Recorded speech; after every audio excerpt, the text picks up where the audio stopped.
The हड्डियां of the जुलुंग। दक्षिणी समुद्र में स्थित एक खूबसूरत द्वीप पर, जहां रंगीन ऑर्किड की श्रृंखलाएं पेड़ों को आपस में बांधती हैं और दिन और रात समान रूप से लंबे और लगभग समान रूप से गर्म होते हैं, एक बार 7 बहनों का एक परिवार रहता था। उनके पिता और माँ मर चुके थे और उनका कोई भाई नहीं था, इसलिए सबसे बड़ी लड़की बाकी सभी पर शासन करती थी और वे सभी उसके कहे अनुसार काम करते थे।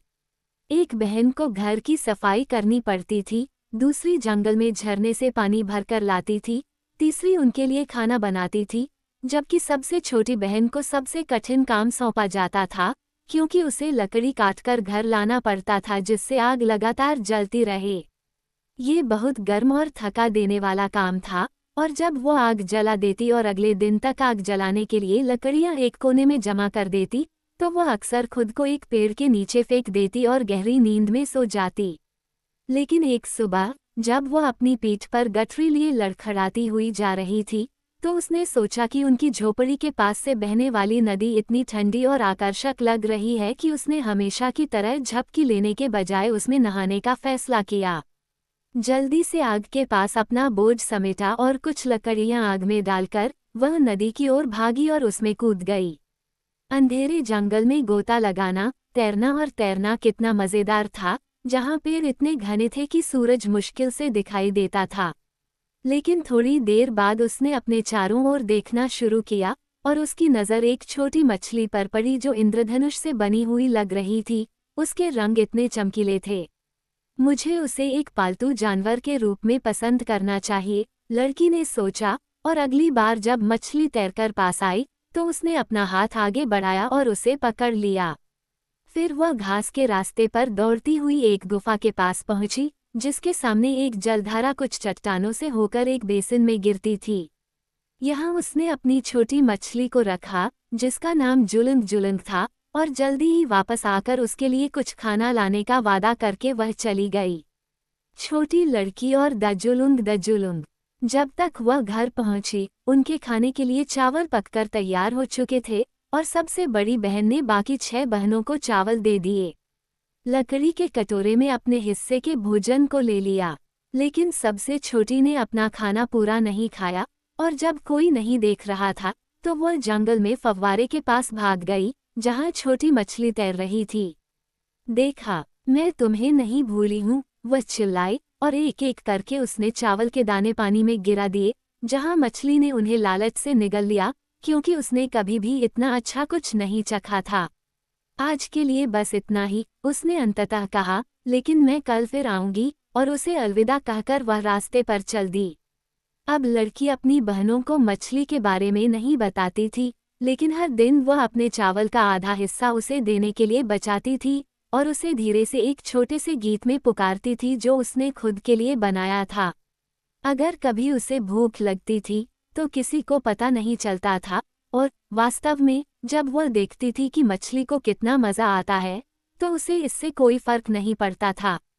और मछली मोटी और बड़ी हो गई, लेकिन लड़की पतली और कमज़ोर हो गई, और लकड़ी का भार हर दिन भारी लगने लगा, और आखिरकार उसकी बहनों ने इस पर ध्यान दिया।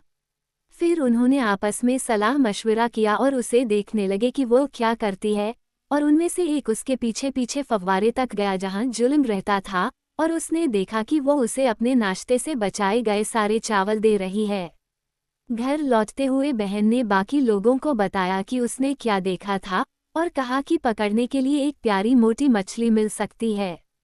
इसलिए सबसे बड़ी बहन ने जाकर उसे पकड़ लिया और उसे रात के खाने के लिए उबाला गया, लेकिन सबसे छोटी बहन जंगल में थी और उसे इस बारे में कुछ भी पता नहीं था।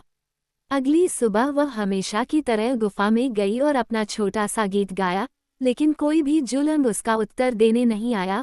उसने 2-3 बार गीत गाया, फिर किनारे पर घुटनों के बल बैठ गई और अंधेरे पानी में झांकने लगी, लेकिन पेड़ों की छाया इतनी गहरी थी कि उसकी आंखें उसे भेद नहीं सकीं। जुलुंग मरा नहीं हो सकता, नहीं तो उसका शरीर सतह पर तैर रहा होता, उसने अपने आप से कहा, और उठकर खड़ी हो गई। वह अपने पैरों पर खड़ी होकर घर की ओर चल पड़ी। उसे अचानक अजीब सी थकान महसूस होने लगी। मेरे साथ क्या बात है, उसने सोचा, लेकिन किसी तरह वह झोपड़ी तक पहुंचने में कामयाब रही और खुद को एक कोने में फेंक दिया, जहां वह इतनी गहरी नींद में सो गई कि कई दिनों तक कोई भी उसे जगा नहीं सका। आखिरकार एक सुबह एक मुर्गा इतनी जोर से बांग देने लगा कि वह अब और सो नहीं सकी, और जैसे जैसे वह बांग देता रहा उसे लगता था कि वह क्या कह रहा है, और वो उसे बता रहा था कि जुलूंग मर चुका है, उसकी बहनों ने उसे मार डाला और खा लिया है, और उसकी हड्डियां रसोई की आग के नीचे दबी पड़ी हैं। वो बहुत धीरे से उठी और आग के नीचे रखा बड़ा पत्थर उठाया और बाहर निकलकर हड्डियों को फव्वारे के पास गुफा में ले गई, जहां उसने एक गड्ढा खोदा और उन्हें फिर से दफना दिया।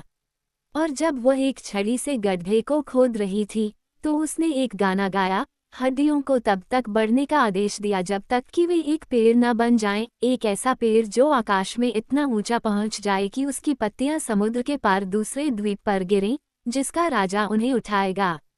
चूंकि उसे चावल देने के लिए कोई जुलूंग नहीं था, इसलिए लड़की जल्द ही फिर से मोटी हो गई, और चूंकि वह पहले की तरह अपना काम करने में सक्षम थी, इसलिए उसकी बहनों ने उसकी चिंता नहीं की।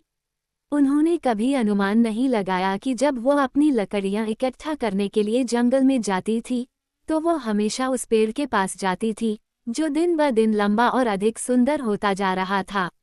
ऐसा पेड़ पहले कभी नहीं देखा गया था। इसका तना लोहे का था, इसके पत्ते रेशम के थे, इसके फूल सोने के थे और इसके फल हीरे के थे। और एक शाम, हालांकि लड़की को इसका पता नहीं था, एक नर्म हवा ने एक पत्ते को उड़ा दिया और इसे समुद्र के पार राजा के सेवकों में से एक के पैरों तक उड़ा दिया। क्या अनोखी पत्ती है, मैंने पहले कभी ऐसी पत्ती नहीं देखी, मुझे इसे राजा को दिखाना चाहिए, उसने कहा। और जब राजा ने इसे देखा तो उसने कहा कि जब तक वह उस पेड़ को नहीं ढूंढ लेता जिस पर यह पत्ती थी, तब तक वह चैन से नहीं बैठेगा, भले ही वह उसे ढूंढ न ले। वह अपने जीवन के बाकी हिस्से को आसपास के द्वीपों पर घूमने में बिताना चाहता था। सौभाग्य से उसने सबसे नज़दीकी द्वीप से यात्रा शुरू की, और यहाँ जंगल में उसने अचानक अपने सामने लोहे के पेड़ को खड़ा देखा, जिसकी शाखाएं चमकीली पत्तियों से ढकी हुई थीं, जैसे कि वह अपने साथ लेकर घूमता था। लेकिन ये किस तरह का पेड़ है और यह यहाँ कैसे आया? उसने अपने साथ आए सेवकों से पूछा। कोई भी उसे उत्तर नहीं दे सका, लेकिन जब वे जंगल से बाहर निकलने वाले थे तो एक छोटा लड़का वहां से गुजरा, और राजा ने रुककर पूछा कि क्या आसपास कोई रहता है जिससे वो पूछ सके। वहां नीचे एक झोपड़ी में 7 लड़कियां रहती हैं, लड़की ने उत्तर दिया और अपनी उंगली से उस स्थान की ओर इशारा किया जहां सूरज डूब रहा था। राजा ने कहा, तो जाओ और उन्हें यहाँ ले आओ, मैं इंतजार करूंगा।